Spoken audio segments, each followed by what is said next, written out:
ไก่แท้ไก่ละลูกเอ้ยบ่มีก็กูจะเอาไปใช้นี่เอาไปปลูกบ่หาปลูกนี่แหละคือวิถีชีวิตของสาวเราบ้านป่าแท้ๆได้พี่น้องไอ้นี่เบียบัดมาตุเสียหญ้านำกันน้องสาวมันเสียหญ้าเสียค่ามันสบาย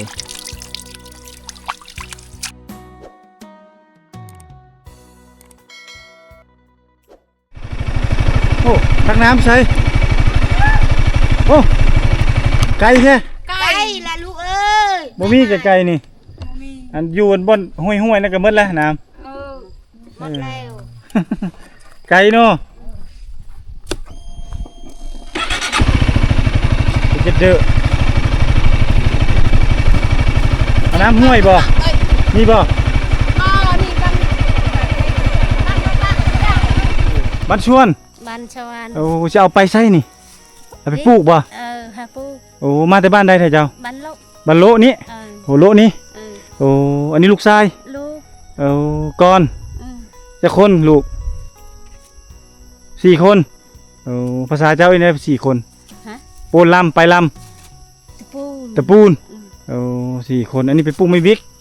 โอ้ไม่วิกถ้าเจ้าเองบอกหรือว่าไม่วิกกันของโครงการเอาไปปลูกอยู่สวนพุ่นบ่ไก่บ่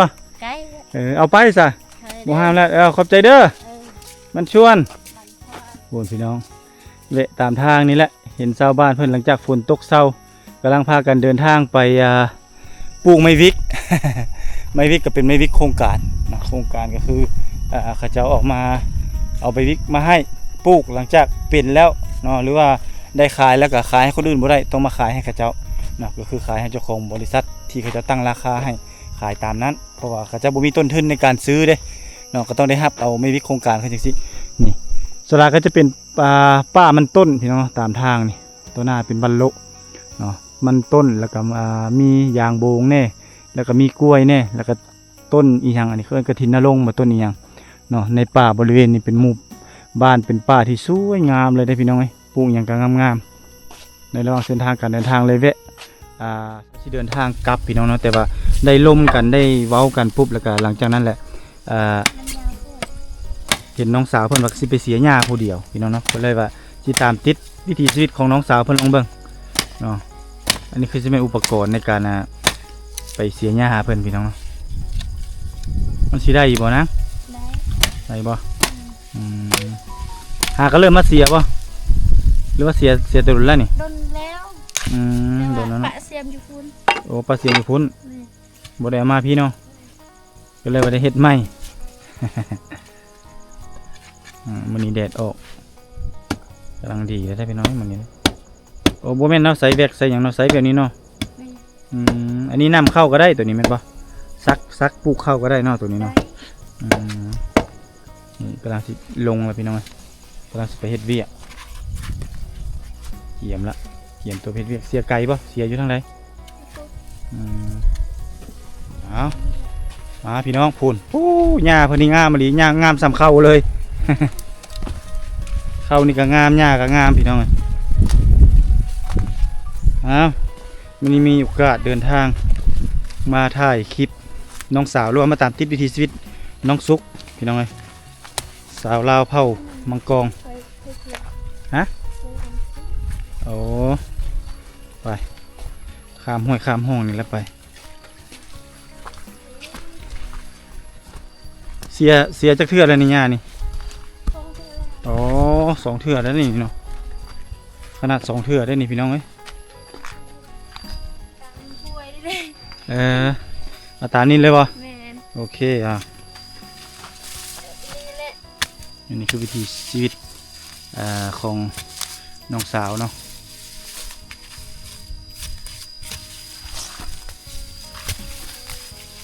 เสียเข้าแล้วมันสิงามกว่านี้อันนี้นี่มีแต่แบบนี้มั้ยบ่อันบนเสียหญ้าตัวเสียหญ้าบ่แม่นบ่ใช่ไซส์เสียมบ่มีแต่จังซี่เลยบ่โอ้เพิ่นจะใส่เป็นจังซี่บ่มีหมวกเลยเนาะบ่ใส่หมวกเลยเนาะบ่ใส่ค่ะบ่ใส่หมวกบ่มักใส่หมวกมันก็สิมันก็เสียมันแล้วความงามน่ะ งามกับยาแหละ บ่งามก็ย่าแล้วเพิ่นว่าพี่น้องเอ้ยน้องสุขสาวลาวคนนี้ครั้งแรกที่ว่าได้มาเห็นน้องสาวเพิ่นนี่แหละคือวิถีชีวิตของสาวลาวบ้านป่าแท้ๆได้พี่น้องไอ้นี่ มาเด้อชีทุกคนมาซอยเสาสุกเสียหยาเด้อ นี่มาเสียหญ้าช่วยเพิ่นเด้อ เสียหยาคนเดียวเงา เหงาเนาะ แม่น พอดีบรรทุกบังเอิญขายมามันเพิ่นก็เลยน้องสาวเพิ่นก็เลยมีหมู่ลมนำได้กันลมกับแม่เพิ่นพร้อมบางหนึ่งเนาะมาจากมือแล้วมาเสียคนเดียวนี่ ลายมือแล้ว หลายมือเลยเนาะ แม่น โอ้ แต่ว่าย เสื้อใครอยู่พูด โอ้ให้ตัวนู้นตัวพุ่นเนาะนี่แหละคือเวียกของผู้หญิงในเขตชนบทก็สิประมาณนี้เสียหญ้าเสียค่าเสียหญ้าน้องแล้วเราไปเสียช่วยอ้ายหน่อยเด้อ อ้ายก็เฮ็ดให้คือกัน อ้ายก็ปลูกข้าวคือกันแต่ข้าวอ้ายบ่งามซำนี้อ้ายสิเสียช่วยน้องแล้วน้องเสียช่วยอ้าย อืมภาษาเจ้านี่เสียหญ้าว่าจังไดนี่ เบียบัด เวียบัตโอ้เวียบัตละเสียหญ้าเด้อพี่น้องเด้อ นี่เขาเอิ้นภาษาของเฮามังกรเรียนภาษาบรูวันละคำ เบียบัดที่โตะ โอ้เวียบัตมาตุ อืม เสียหญ้านำกัน แม่น พี่น้องประมาณนี้ได้ออันนี้ต้นสาลีบ่ต้นนี้ยังอันนี้สาลีเนาะ แม่น อืมอันนี้คือต้นสาลี ไล่แต่ว่าแดดตลอดเลยว่า มันตายมาเนาะ แม่น อ่าถือว่ามาเสียหญ้านี่ก็บ่มีหมู่บ่มีผู้ลมนำนี่ก็บ่อยากไหวคือกันนี่เนาะ แม่ งมเท้างมเท้า ให้ไปให้บ้ากวงๆพี่น้องไงกลมเงยอยู่นี่ น้องสาวย่างมาปะ ยัง โอ้บ่ได้อันมีรถมีหยังบ่สนะ บ่มี โอ้บ่มีรถจักรรถหยังเลย แม่น โอ้ย่างเอา แม่น โอ้เสียย่าก็ย่างเอาเด้อพี่น้องย่างตีนมาแต่นี่แหละใกล้ๆบ้านนี่แหละพี่น้องอันนี้มันสวนน้องมันเลยบ่นี่ให้น้องมันบ่ แม่น ตัวเป็นป้าไม้นี่ได้โอ้นี่พี่น้อง ยังบ่ทันเฮ็ดให้ อันนี้คือให้ของน้องสาวเพิ่นหรือว่าดินของน้องเพิ่นถือว่ากวงๆเลย เดินทางนี่ก็ดินพอซะ โอ้ดินพ่อคือกัน แม่น โอ้ดินหลายเนาะดินพ่อเนาะ แม่น โอ้เสียดายแต่บ่มีหน้าเนาะน้องเนาะ บ่มี ลงไปลุ่มนี่มันบ่เป็นห้วยเป็นห้องบ่ มี ลงไปนี่คือบ่ตันเฮ็ดหน้า ตะกี้ก็เฮ็ดอยู่นะ เฮ็ดหน้าบ่ แม่นแต่บ่มีรถ บ่มีรถไถ แม่น ก็เลยโจ๊ะได้มาเฮ็ดให้คือเก่า แม่น โอ้ยเนาะความลำบากพี่น้องเอ้ยมันบ่เข้าไผออกไผคันบ่มาเจอจังซี่ก็บ่ฮู้เนาะบ่มีไผดอกจะเฮ็ดให้เนาะ แม่น อันนี้หน้าก็เฮ็ดหน้าสบายเนาะถือว่าข้าวน้ำซ้ำปลานี่ก็กุ้มกินอยู่บ่นาง บ่คุ้ม บ่กุ้มเนาะ แม่น โอ้เพราะว่าครอบครัวเจะเป็นครอบครัวใหญ่แม่นบ่ แม่น โอ้มีหลายคนเด้เพราะว่าอ่าน้องอีกอะเขาสิว่าแล้วก็รวมญาติพี่น้องก็ถือว่า7คนบ่ แม่น 7แล้วก็รวมหลานนี่แม่นบ่หลานอีก3เป็นรวมด้านประมาณ11คน 11คน แม่น โอ้โหทั้งหมด11คนอยู่ครอบครัวเดียวกัน แต่บ่ทุกยังบ่ทันเห็นเฮือนเพิ่นจักเทื่อบ่เจ้านึงเข้านี่แม่นเฮือนแล้วบ่นั่น แม่น โอ้เป็นเฮือนแล้วน่ะเนาะบ่แม่นบ่เฮือนครัว บ่แม่น โอ้ก็ต้นเฮือนใหญ่เลยแมันบ่โอ้นี่พี่น้องมื้อหน้าคันมีโอกาสหวังว่าสิได้ไปถ่ายคลิปน้องสาวเพิ่นอยู่เฮือนอยู่ซ่านอีกยินดีจะบ่อ้ายไปนี่ ดี ยินดีเนาะ แม่น เฮือนเจ้าทางใดเฮือนเจ้า อยู่ตามเสแหละ แคมซีบ่ แม่น ทางลงอาบน้ำน่ะบ่ แม่น โอ้ ตามกะฮู้แหละ ถามเขาก็ฮู้เนาะเดี๋ยวสิถามเอาเทื่อหน้าพ่อน้องนี่เท่าแล้วบ่ เขา เท่าแล้วเนาะเราอยู่เฮือนแม่นบ่ตอนนี้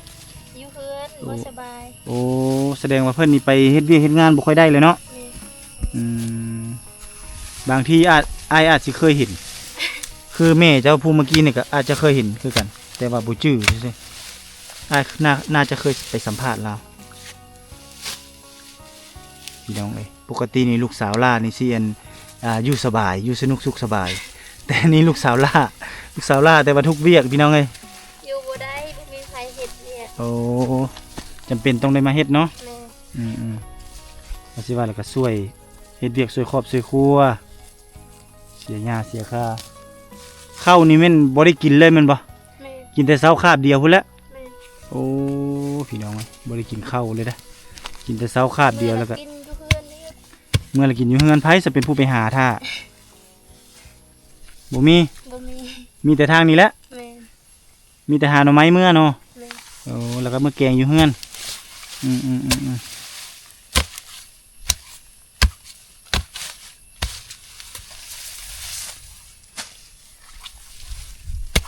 โอ้น้องสาวมันเสียหญ้าเสียค่าพี่น้องพุ่นเสียผู้เดียวได้นี่ได้เนาะแม่เพิ่นแล้วมันแม่เพิ่นสองคนแล้วมันเสียอยู่ทางให้ลกอยู่ทางด้านลุ่มเนาะเดี๋ยวพาเพิ่นเก็บเอาบรรยากาศก่อนบรรยากาศให้น้องเพิ่นปุ้ยลมพัดเย็นสบายหลังจากที่ฟ้าฝนเป็นใจมื้อนี้เนาะอากาศดีปลอดโปร่งบริสุทธิ์เลย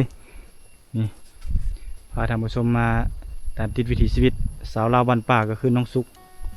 กำลังเสียหญ้าคนเดียวเป็นสาวโสดอีกได้พี่น้องเอ้ยสาวโสดมาเสียหญ้าคนเดียวนะมาตุกเดินทางกายมาเห็นเพิ่นนั่งอยู่เถียงคนเดียวเลยแวะมาสัมภาษณ์น้องสาวเพิ่นซะโอ้แง่ห้วยจังซี่บ่มีปลากั้งเนาะปกติมีบ่ปลากั้ง นี่ บ้านเจ้าเกิดปลากั้งคือกันบ่ปลาหยังเจ้าเอิ้น ปลาสกัน ปลาสกันโอ้ปลาสกันบ่แม่นปลากั้งปลาสกัน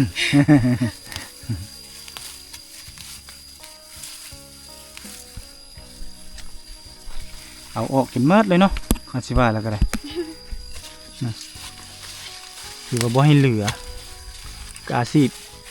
ของคนเฮ็ดให้นี่ทำให้ทำสวนนี่ถือว่าลำบากพอสมควรนะพี่น้องลำบากหลายเติบเพราะว่าต้องได้ทำอิฐนี่ขั้นตอนมันนี่ต้องได้ทางเขานะทีเนาะหลังจากทางแล้วก็บักให้แม่นบ่บักต้นไม้ใหญ่ แม่ หลังจากบักแล้วเฮ็ดหยังต่อจูดโอ้จูดแล้วเฮ็ดหยังมื้อนี่ ฮือ ฮื้อให้ แม่ โอ้หลังจากฮื้อแล้วได้เฮ็ดหยัง ซักต้อง โอ้ซักใส่เนาะหลังจากซักแล้วก็เสียหญ้าบัดนี้เนาะ เนี้ย เสียหญ้าแล้วก็บัดฮอดยามเกี่ยวก็ฮู้ดาว แม่ บัดฮู้แล้วก็ได้อองเอามือเฮือนี่แหละเนาะ แม่ กูมีรถไถก็ใส่รถไถ ผมมีรถไทยก็เอาเงา อองเนาะโอ้อองเอามือเฮือน หลังจากนั้นก็อยากกินก็คันบ่มีหงสีตำ ต น้องยังตำบ่หรือว่ายังสีเอา ำต โอ้ยังตำอยู่ ำแม่ แสดงว่าบ่มีหงสี บ่มี โอ้พี่น้องเอ้ยถือว่าน้องสุกนี่สาวลาวนี่ก็เป็นผู้หนึ่งอยู่ได้นี่ได้ที่ว่าชีวิตถือว่าลำบากค่อนข้างลำบากเลยล่ะเพราะว่าเฮ็ดเวียกเฮ็ดงานนี่บ่ได้ธรรมดาเนาะเฮ็ดให้นี่ก็ถือว่าหลายฤดูกาลก่อนสิได้กินข้าวบัดอันนั้นแล้วเราก็ถือว่ายังได้ต่ำอีกโอ้ได้เป็นเม็ดข้าวเมื่อก็ยังได้ต่ำอีกเนาะสาวสุกเนาะอันนี้มันเผานี่ปลูกเองบ่นี่นี่เขาเอิ้นมันเผานี่ปลูกเองเนาะ แม่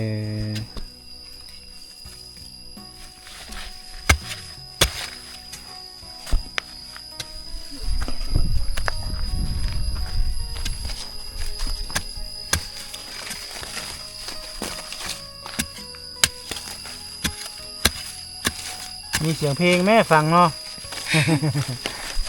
ท่านมีเพลงฟังเนี่ยคือสิม่วนอยู่เนาะ เอาะ มีความสุขอยู่เนาะ แต่ค่อยบ่ได้โหลดเพลง โอ้บ่ค่อยได้โหลดเพลงเนาะ แม่บ่ได้บ่มักฟังเพลง ผมมักฟังเพลงเนาะเวลามีแต่เฮ็ดคลิปแม่นบ่ แม่ ถ่ายคลิปมันจะได้กินข้าวพี่น้องเอ้ยเบิ่งเอานี่ นี่คือวิถีชีวิตของน้องเพิ่นก็จะได้กินข้าวแต่ละเม็ดแต่ละหน่วยถือว่าข้าวทุกเม็ดมีค่าสำหรับน้องๆเพิ่นถ้ามาเทียบใส่ในเมืองให้เต็กผู้ที่เขาเจ้ารวยเขาเจ้ามีเงินมีคำเขาเจ้าเลี้ยงลูกนี่แห้งสบายกินข้าวนี่ก็ถือว่าเรือจ้านได้ แต่เฮานี่ข้าวเม็ดหนึงตกนี่ก็ต้องได้เก็บเป็นบ่ แม่ เวลาเขาตำข้าวตำหยังข้าวตกออกเม็ดหนึงก็ต้องได้เก็บเด้อพี่น้องเบิ่งเอาเด้อเพื่อจะได้กินข้าวเด้อ บางเทื่อลูกคุณหนูลูกคุณรวย เนาะก็บ่ว่าดอกผู้รวยก็ดีใจนํแต่ว่าให้บอกลูกบอกหลานสั่งสอนตื้มนี่เพื่อให้เขาเจ้าคิดเห็นว่าอีกซีกหนึ่งของโลกก็ยังมีมุมมองแบบนี้อยู่พี่น้องเนาะมุมมองวิถีชีวิตการเสียหญ้าเสียค่าอยู่ไร่อยู่สวนนี่แหละความสุขมันบ่คือกันพี่น้องเอ้ยความสุขของบ้านตุกนี่ก็คือการได้ไปสัมภาษณ์วิถีชีวิตถ่ายทอดวิถีชีวิตนี่แหละของน้องๆในชนบทคือจังซี่ม่วน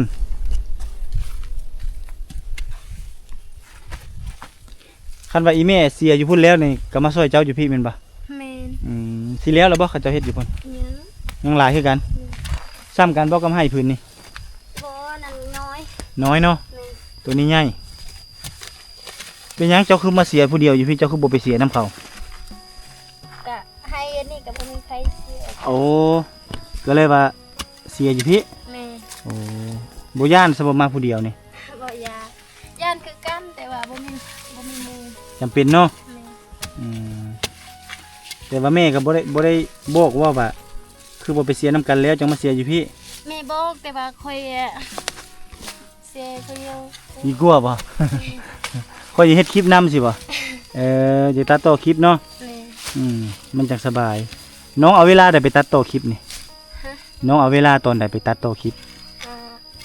กลางคืนแหละ กลางคืน แม่ โอ้เมื่อเฮือนแล้วก็ตัดต่อ แม่ บ่มีคนรบกวนบ่ตัดต่อคลิปกลางคืน บ่มี ธรรมดาเนาะ บ่มีไผบ่มีผู้บ่าวมาหาดอก มีผู้บ่าวมาหาดอกเนาะ ยันว่าอยู่เฮือนมีคนรบกวนนั่นนี่แล้วก็เลยว่าตัดต่อคลิปบ่ได้ โอ้นี่มีแต่แนวกินมันได้นี่ได้นี่ อันนี้เขาเรียกว่าต้น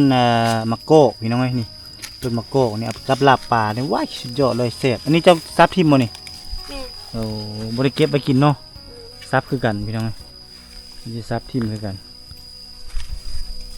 ครั้งแรกที่มาถ่ายน้องสาวเพิ่นลมดีพี่น้องเนาะเพิ่นบ่ที่คุยเนาะเว้าดีลมดีม่วนพี่น้องเอ้ยน้องสุกถือว่าโชคดีที่ได้มาเจอน้องสาวเพิ่น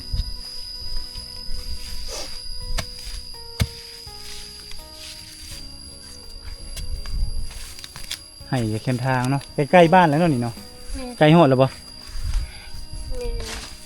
แม่ ย่างนี่จักลักมานี่ ประมาณ2 วันเท่านั้น 2 ลักเนาะ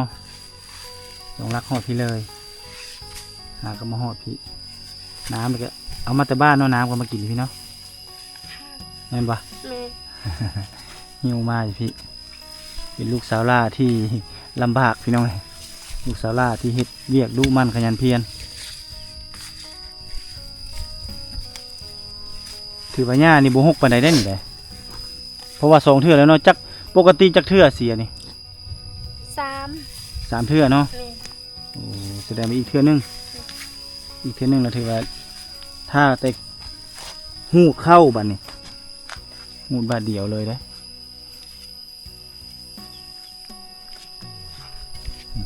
มันจะเสียเป็นแถวเป็นเบื้องลัดเข้ามานี่คันคืออ้ายเนี่ยอ้ายแนมบ่เห็นไผ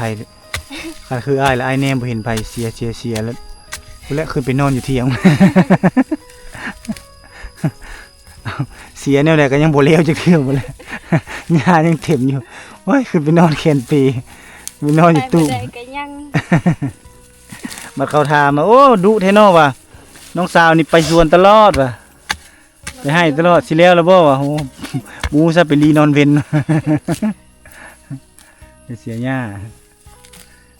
หรือว่าไปรีนอนบ่ อันนี้ภาษาเจ้าเอิ้นเข้าอีหยังนี่ เดินปืน โดยปืด แม่ โอ้โดยปืดเข้าใหญ่ แม่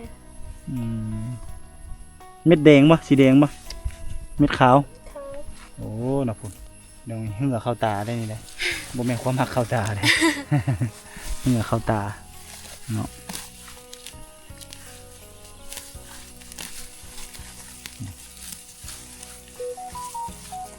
เดี๋ยวนี้เสียค่าเก่ง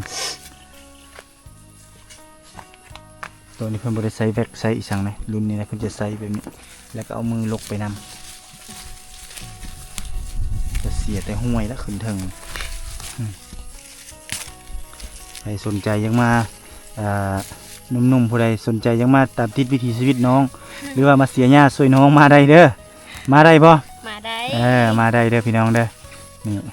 น้องสาวเพิ่นก็อยู่นี่ละใกล้ๆนี่แหละพี่น้องเอ้ยบ้านคูน4เฮานี่แหละใกล้ๆนี่แหละห่างจากเมืองนองน่าจะประมาณ6-7 กิโลเมตรได้พี่น้องเอ้ยประมาณ7 กิโลเนาะ แม่ ประมาณนั้นแหละก็สิฮอดบ้านน้องสาวเพิ่นเป็นบ้านที่ติดครับสายน้ำซีละนองน้องสาวเพิ่นก็ย่างมาเสียหญ้าอยู่นี่แม่น2 กิโลบ่ได้เพื่อมาฮอดนี่ได้ส่วนหลายนี่ประชาชนนี่ยามนี่แม่นจะบ่ค่อยอยู่บ้านเนาะ แม่ ส่วนหลายจะไปเสียหญ้าแม่นบ่เสียหญ้าเข้าเสียหญ้ามัน แม่ มันคือวิธีของเขาเจ้า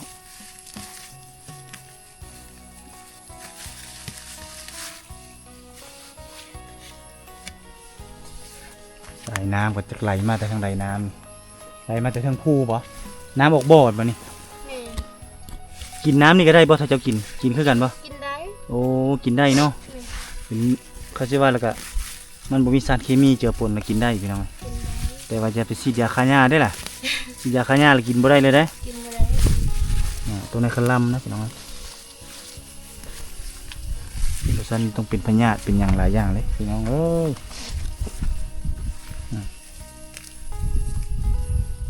เสียมันเดียวนี่บ่น้องเอามานี่ เดียว โอ้อันเดียวนี่ จะออกคนเดียว ออกคนเดียวแล้วเอาอันเดียวเนาะ แม่ บุหูวายสิมาเนาะ อันไอมาพอได้เอา2 อันวันนี้เสียช่วยเพิ่นนี่ละวิถีชีวิตสาวลาวบ้านป่าพี่น้องที่พามาเบิ่งไปติดตามรับชม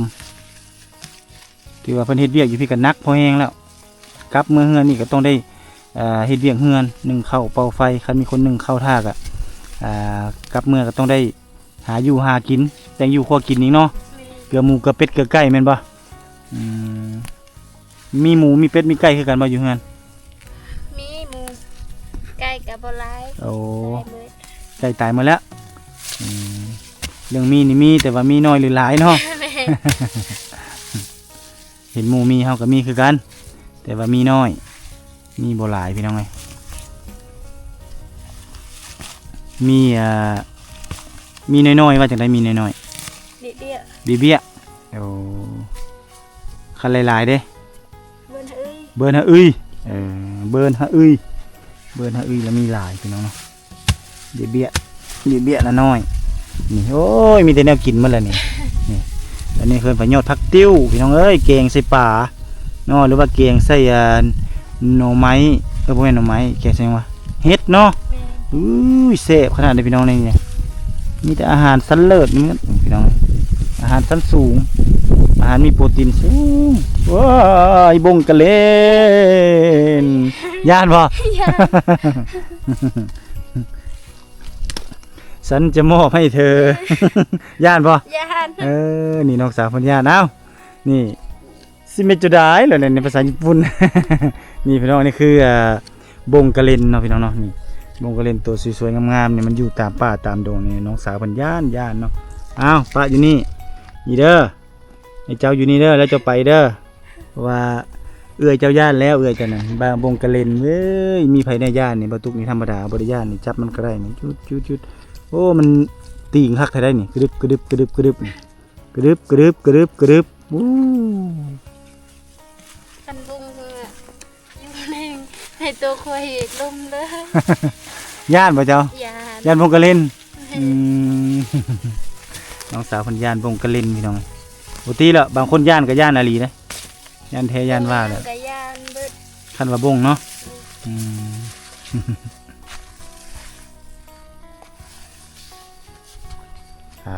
ตัวเพื่อสิแล้วสาวสุกเอ้ยพูนดูเสียหญ้าขึ้นภูบ่ได้พี่น้องเอ้ย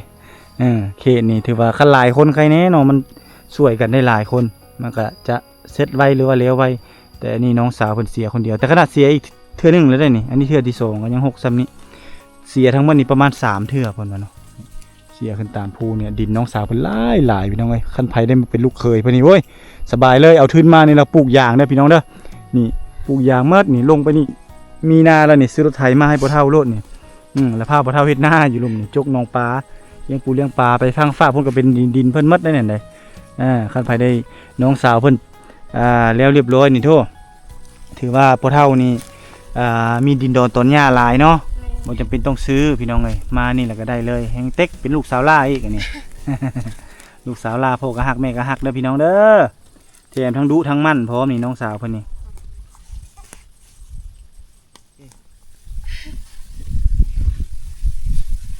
เสพหน้าเนาะเสพหน้าเสพตาเนาะโอ้นี่น้ำจากธรรมชาติพี่น้องน้องสาวเพิ่นกำลังสิสวยหน้า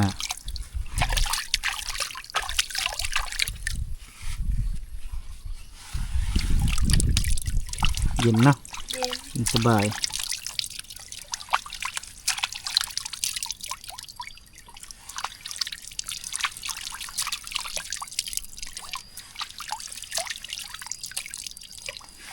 เด็กอายุเพียง15 ปีพี่น้องเอ้ยแต่ว่าเก่งเรื่องเฮ็ดเวียกเฮ็ดงานเนาะ นึ่งข้าวเป่าไฟเฮ็ดอยู่เฮ็ดกินเป็นหมด เป็น ครบหมาเลยพี่น้องเนาะเพราะว่าเพิ่นเป็นลูกสาวมี2 คนแต่ว่าผู้หนึงเอาผัวแล้วผัวเนี่ยไปอยู่น้ำผัวบ่ แม่น โอ้แต่ว่าผู้เป็นลูกชายนั่นแหละเอาแต่งมาอยู่เฮือน แม่น โอ้แบบนั้นเนาะส่วนเผ่าเจ้าจะเป็นแบบนั้นโอ้น้ำพี่น้องเอ้ยนี่มันไหลมาตามสายห้วยนี่โอ้สายน้ำลำธารไหลมาตามสายห้วยสายโหมมาสายนี่น้ำแล้วก็มาสายนี่น้ำมี2 สายพอได้พี่น้องเอ้ยลงมานี่สะดวกสบายหน้าฝนนี่น้ำในคันบ่มีก็มาตักกินอยู่นี่เลยก็ได้เนาะ แม่น ลมพัดเย็นสบายพี่น้องเอ้ยอันนี้แหละคือภาษาวลาวบ้านป่าโดยแท้จริงนะพี่น้องเอ้ย จบผู้งามเฮ็ดเวียกก็เก่งเนาะคักหลายมื้อนี้ได้มาตามติดวิถีชีวิตน้องสาวเพิ่นถึงที่เลยบ่ตกก็จนบ่ได้เมื่อเนาะ2 ชั่วโมงแล้วอยู่นี่ นั่งร่มกันได้เห็นหลายแง่หลายมุมความหลากหลายของน้องสาวเพิ่นเนาะเสียหญ้าโตบัดนี้เนาะ แม่น จักโมงมื้อนี่ ประมาณ3 โมง 3 โมงเนาะมื้อนึงเข้าบ่หรือว่ามีคนนึงละ นึ่งเขา โอ้ต้องได้มื้อนึงเข้าอีก แม่น โอ้พี่น้องไอ้ต้องได้มื้อนึงเข้าอีกบ่แม่นว่ามีคนนึงเลยเนาะพ่อเพิ่นก็เฒ่าแล้วก็นึ่งบ่ได้เนาะ แม่น อืม เดี๋ยวก็นึ่งได้ เอ แต่ อ ว่าบ่มีคนอยู่เฮือนกัน จำเป็นเนาะ แม่น จำเป็นต้องได้นึ่งให้แถวนี้นี่มีแต่ให้เจ้าผู้เดียวปะ แม่น โอ้แสดงว่าแถวนี้นี่มีแต่ดินเจ้า แม่น โอ้คนอื่นยังเฮ็ดก็เฮ็ดบ่ได้แล้วเนาะ บ่ได้ เพราะว่าเป็นดินท่าเจ้าแล้ว ดินจับจองเรียบร้อยแล้วเนาะ แม่น อืมทางนี่ก็คือสีดนเนาะคอยเบิ่งทางพ่อก็มาทางนั้นปะ แม่น โอ้พ่อว่าเป็นคนบักนี่โอ้เก่งเนาะพ่อเจ้าเนาะคือว่าเพิ่นอายุหลายแล้วเพิ่นยังบักให้เก่งอยู่พี่น้องโอ้เพิ่นบักเอาหมดเลยนี่เลยพ่อเพิ่นนี่เก่งไม้นี่ได้สเอาไปเฮ็ดอีหยังบ่นี่ไม้นี่หลายๆนี่ บ่ได้เฮ็ดอีหยังเลย ปะในนี่เลย แม่น เอาบ่แม่นบ่เข้าไปจุดทานจุดหยัง บ่ บ่ได้จุดเลยทานก็ได้ แม่น ปะจังซี่เลยโอ้คันมีคนซื้อนี่ก็ขายบ่นี่ ขาย ขายคือกันเนาะคันคนมาขอร้าเด้ซะ บ่ให้เนาะ บ่ให้ เอาไปเฮ็ดฟืนเนาะ แม่น มีแต่ฟืนที่ว่าคักอยู่เลยไม่ติ้วมาอย่างนี้พี่น้องเอ้ยอ้าวขอบใจหลายๆเด้อน้องเด้อให้เจ้าสู้ให้เจ้าซนมือหน้าคันมี FC ผู้ใหญ่ใจบุญติดต่อมาหาอ้ายว่าให้มาหาน้องบ่หรือว่ามีเครื่องฝากของตนเดี๋ยวอ้ายสิมาหาน้องอีกครั้งหนึงเนาะแต่ว่าคิดว่าน่าจะได้มาเนาะหรือว่าถ้าอ้ายมาแล้วอ้ายเข้าไปถ่ายคลิปอยู่บ้านคูณศรีแล้วสิถามหาเด้อ โดย ชื่อหน้าจำตาคือสิบ่ขี้คุยติ ฮะ บ่ได้คิดคุย บ่ขี้คุยดอกเนาะ แม่น นี่แหละเพิ่นก็คือสาวลาวบ้านป้าผู้หนึ่งที่บุตุกได้เดินทางมาหาท่ายน้ำกันครั้งแรกเนาะได้เข้ากล้องครั้งแรกแต่นิสัยอัธยาศัยของน้องสาวเพิ่นนี่ดีพี่น้องเนาะเพิ่นยิ้มแย้มแจ่มใสแล้วก็เฮ็ดเวียกนี่ก็คือแบบบ่ได้ปั้นแต่งบ่ได้อีสังมัดเฮ็ดเวียกแบบตัวจริงเด้อพี่น้องเอ้ยอยู่ไร่อยู่สวนไปเลยเนาะมาแบบจับจูดเลยโอเคพี่น้องบุตุกก็สิได้เดินทางต่อเลยพี่น้องเนาะพบกันใหม่ในคลิปหน้าเด้อสำหรับคลิปนี้บุตุกและน้องสุกสาวลาวบ้านป้าขอลาท่านผู้ชมไปก่อนนะสบายดีบ๊ายบาย บ๊ายบาย